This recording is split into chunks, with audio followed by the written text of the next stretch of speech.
Hello students, अब हम पढ़ेंगे force and laws of motion का सेकंड पार्ट, जिसमें सबसे पहले हमें पढ़ना है मोमेंटम। मोमेंटम क्या होता है? The momentum of a body is a product of its mass and velocity. मतलब मास एंड वेलोसिटी का product. Mass means m, velocity means v। इन दोनों के मल्टीप्लिकेशन को, इन दोनों के प्रोडक्ट को हम मोमेंटम कहते हैं। अगर कोई बॉडी रेस्ट पर है तो उसमें वेलोसिटी ज़ीरो होगी, तो इट मीन्स कि उसका मोमेंटम भी ज़ीरो होगा। और अगर कोई बॉडी का मास ज़ीरो है तो उसका मास ज़ीरो होने की वजह से उसका मोमेंटम भी ज़ीरो होगा। SI यूनिट मोमेंटम की क्या होती है? Kilogram metre per second.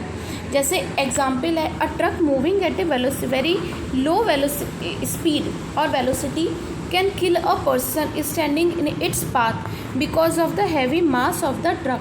अगर एक ट्रक खड़ा है बहुत स्पीड में, एक ट्रक बहुत कम स्पीड में चल रहा है तो भी वो किसी आदमी को किल कर सकता है, लेकिन अगर कोई ट्रक खड़ा है तो वो कभी नहीं किल कर सकता। क्यों? क्योंकि यहाँ पर उसका मोमेंटम ज़ीरो है। वेलोसिटी, क्योंकि वो खड़ा है तो उसकी वेलोसिटी ज़ीरो हो गई। वेलोसिटी ज़ीरो होने की वजह से उसका मोमेंटम भी ज़ीरो हो जाएगा। A bullet of small mass when fired from a gun can kill a person because of its large velocity, so velocity of the bullet, so the impact of the body depends upon its mass and velocity। किसी भी चीज़ का हमारी body पे effect तब कैसे पड़ता है? उसके मास और वेलोसिटी की वजह से।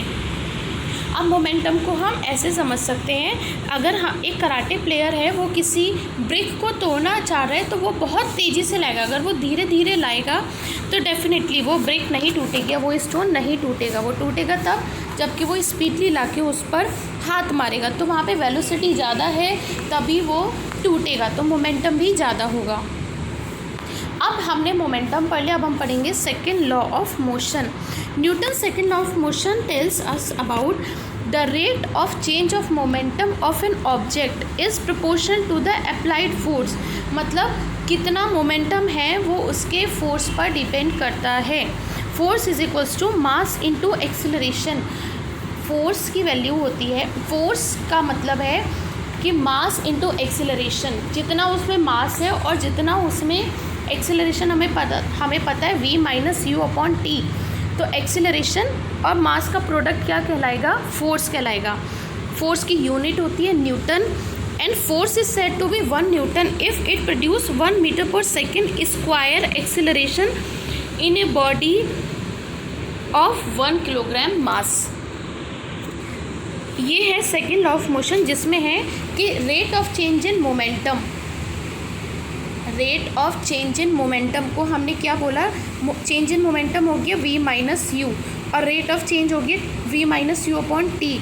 एंड मास का जो प्रोडक्ट है वो कहलाता है फोर्स। तो F, ये इसकी वैल्यू होती है a, तो F is equals to ma। आगे देखते हैं हम इसको। देखो मैथमेटिकल फॉर्मूलेशन है इसकी।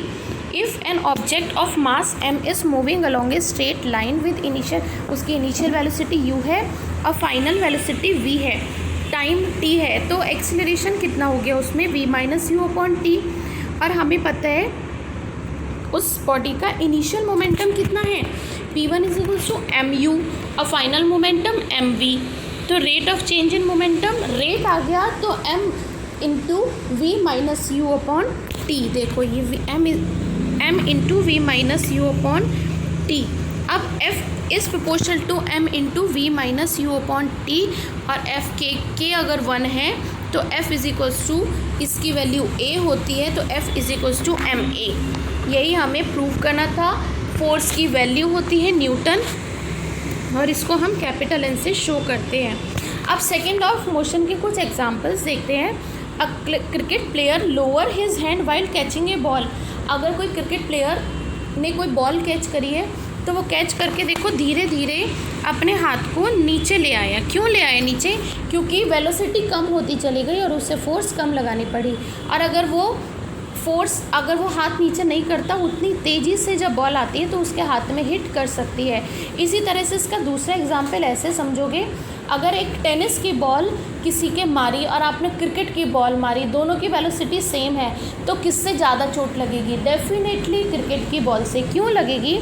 क्योंकि क्रिकेट की बॉल का मास ज़्यादा होता है, तो मास ज़्यादा और वेलोसिटी सेम है, दो चीज़ों का मास डिफरेंट है लेकिन वेलोसिटी सेम है, तो जिसका मास ज़्यादा है उसका मोमेंटम ज़्यादा होगा, उसकी फोर्स भी ज़्यादा होगी। अब दूसरा है a person falling on a cemented floor gets injured but a person falling on a heap of sand is not injured. अगर कोई आदमी सीमेंटेड फ्लोर पे गिरेगा तो उसे ज़्यादा चोट लगेगी, लेकिन अगर वो सैंड के एक बंडल पे मतलब सैंड के एक हीप पर गिरता है तो उसे कम लगेगी। क्यों? क्योंकि सैंड पर गिरने पर वो सैंड थोड़ा नीचे हो जाएगा, वेलोसिटी कम होने की वजह से, मतलब गिरने की वजह से वेलोसिटी धीरे धीरे कम होगी और उसको चोट नहीं लगेगी। इसीलिए जितने भी एथलीट्स होते हैं वो जो जंप करते हैं वो किस पर करते हैं? जो मैट्रेस होता है, मैट्रेस मीन्स गद्दा या स्पॉन्ज का जो फोम होती है, फोम पर जंप करते हैं टू रिड्यूस द वेलोसिटी कम हो जाएगी तो ऑटोमेटिकली उनके चोट नहीं लगेगी। नेक्स्ट है the vehicle are fitted with shockers. Vehicles को शॉकर्स से फिट किया जाता है क्योंकि जैसे ही झटका लगता है तो शॉकर्स में स्प्रिंग होता है, वो स्प्रिंग की वजह से हमें झटके महसूस कम होते हैं। आगे है our hand hurt more when we hit a wall instead of a sponge. अगर हम एक दीवार पर मुक्का मारेंगे तो डेफिनेटली ज़्यादा चोट लगेगी इंस्टेड ऑफ अ फोम। क्यों? क्योंकि फोम पर मारने से वेलोसिटी धीरे धीरे कम हो जाएगी और हमें फोर्स भी हमारी कम लगेगी और हम हर्ट कम होंगे। ये था सेकेंड लॉ ऑफ मोशन। अब आता है third law of motion. Third law of motion कहता है जब भी कोई एक्शन होता है तो इक्वल एंड अपोजिट रिएक्शन भी होता है। To every action there is an equal and opposite reaction and they act on two different bodies. When a bullet is fired from a gun it exerts a forward force on the bullet and the bullet exerts an equal and opposite force on the gun. जब भी कोई gun से fire किया जाता है तो वो जितनी आगे पुश करती है उतना ही वो पीछे भी झटका देती है। तो ये इक्वल फोर्स होती है लेकिन अपोजिट होती है। फायर आगे की तरफ किया था और जो रिकॉइल होती है वो पीछे की तरफ होती है। अब कोई आदमी अगर नाव से उतर रहा है या बोट से उतर रहा है तो बोट थोड़ी सी पीछे हो जाती है। क्यों? क्योंकि जितनी फोर्स वो आगे की तरफ लगाता है उतरने के लिए, इक्वल फोर्स वो पीछे की तरफ लगती है बोट पर। तो जब भी कोई बॉडी में फोर्स लगती है तो इक्वल फोर्स अपोजिट डायरेक्शन में भी लगती है। आगे है अगर एयर से फिल बैलून को हम हवा में छोड़ दें तो वो जिधर हवा निकलेगी अब उसके अपोजिट डायरेक्शन में वो बैलून उड़ता हुआ जाएगा। क्यों? क्योंकि एयर जितनी तेज़ी से आगे निकल रही थी उतना ही अपोजिट डायरेक्शन में वो फोर्स लगा रही थी, जिसकी वजह से वो बैलून पीछे की तरफ भागता है। रॉकेट जब फायर होता है तो जितनी फोर्स वो ऊपर की तरफ लगाता है जाने के लिए उतनी ही फोर्स वो नीचे की तरफ लगाता है, तभी वो इतनी तेज़ी से उड़ पाता है। एक और एग्जांपल है इसका, जब भी कोई फायर ब्रिगेड के जो सर्विसमैन होते हैं वो कहीं आग बुझाने गए हैं तो वो उस होस पाइप को बहुत तेज़ी से पकड़ते हैं। क्यों? क्योंकि जब वो पानी इतने प्रेशर से आता है तो जितनी फोर्स वो आगे की तरफ लगा रहे हैं उतना ही वो फोर्स पाइप के पीछे की तरफ लगाता है, जिसकी वजह से वो छूटने का डर रहता है। इसीलिए जितने भी फायर ब्रिगेड के जो एम्प्लॉयज़ होते हैं जब पानी के पाइप को पकड़ते हैं तो खूब तेज़ी से उन्हें पकड़ना पड़ता है। Law of conservation of momentum.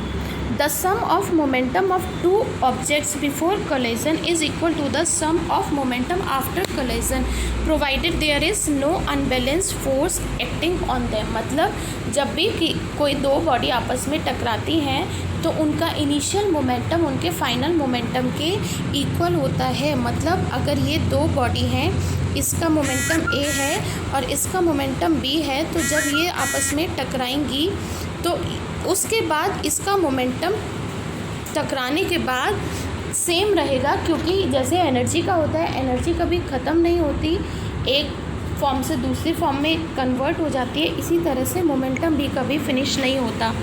This means that the total momentum of two objects is unchanged और कंजर्व्ड बाय कोलिजन।